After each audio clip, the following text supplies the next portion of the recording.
Yeah, so that's how it happens. So this was your content, okay? It gets kicked out, okay? The Holy Spirit gets in, all right?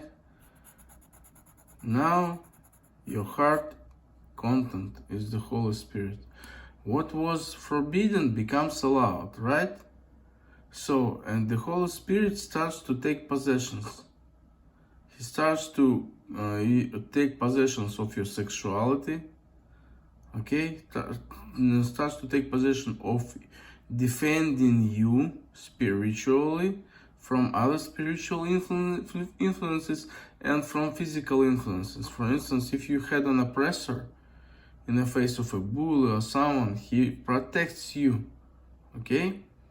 But when you refuse to take the ground, like take the land, like Israel was afraid to take the land of Canaan, okay? You remember those two people who came back and started to instill fear into the tribes of Israel, okay? So if you have no knowledge and if you don't trust your intuition, if you're not used to do it, you backslide. And your intuition or knowledge must have told you that everything is kind of counter what you knew before. It's not counterintuitive, because intuitively we usually call it counterintuitive.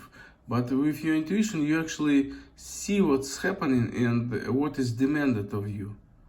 Like, for instance, God has delivered you spiritually from oppression, but the guy shows up. He wants his tithe. He wants his homage, his tribute. Okay, he wants you to bow down again. Okay, he shows up to prove to himself that this person is still subservient to him and to the entity, demonic entity he's serving, right? Like the, I don't know, that's gonna be the dude and his entity, okay? Just didn't, you know. So, and you have to refuse, and by this you take possession of your defense, okay, of your anger, okay, of your faculties, and the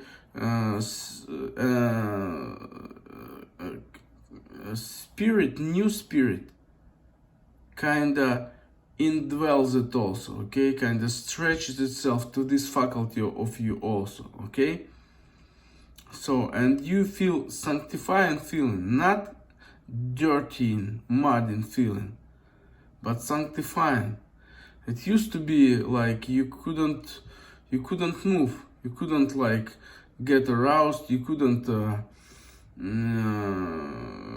get angry, righteously angry, you know, protectively angry, because you would feel thorns and thistle immediately, like sting you.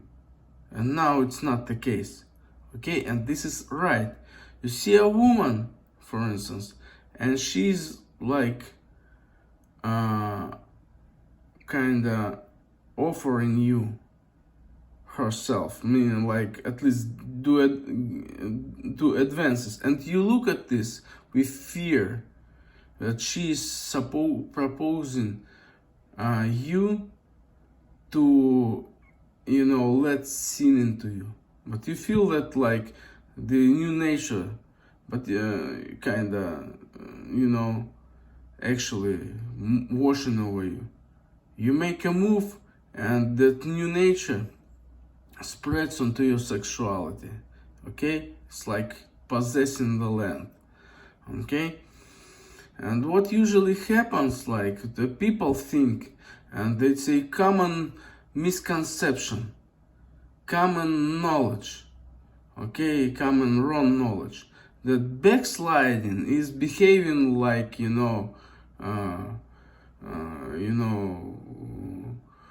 promiscuously, like kinda.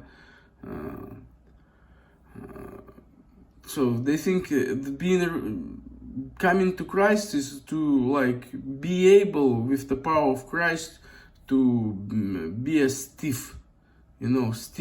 person for your whole life, like unauthentic, unnatural. Not the case.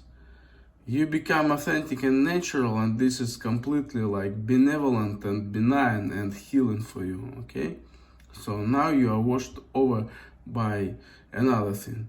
So by the new nature. So what usually person does, he sees a woman and he thinks, oh my God, I'm being offered to sin, so the sin is gonna enter me if I do. So he quenches this. And from outside, what had been expelled presses onto you. That's what you didn't expect. That you do what you used to do before salvation. You kinda guarded sin from outside. You guarded like sin on the inside, not to do it because it was inside of you. Okay? So, and now you do the same thing, but now it's not sin inside of you, now it's Christ's righteousness.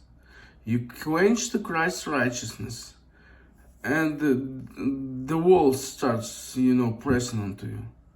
Okay? A person, a bully, comes close. He wants you to bow down to him. And you understand, and you the spirit, Christ's spirit inside of you. He's even laughing, it's laughable. Come on, I don't even consider you as a threat anymore. Not even as a threat. I found myself so much for instance, stronger and more intelligent, and see the new nature shows me so many ways to deal with you, and 99% of them legal, for instance, kinda turn you into the police and get it over with. That's it, okay? And the person oh my God, let's say not police, but just confronting the person, using this power of the spirit, that his wicked spirit will bounce off, and he will just squeeze his tail and run away. Okay? But if you think that this behavior is backsliding, you again quench the spirit, the new nature, okay? Wrongly. And from outside, again, those wicked spirits, they gain arrogance, they gain ground, gain foothold. They start pressing to you, okay? Until you don't even know if you're born again. That's what happens. That's what backsliding is. Backsliding is not letting the new nature to penetrate you and spill and take possessions of all of your faculties, of all your spiritual, emotional, psychological, physical organism, and the whole life around you as well. That's what backsliding is. Opposite to what people think. This behavior is not allowed. That behavior is not allowed. If the Spirit of God grows and spreads, this is allowed. Okay?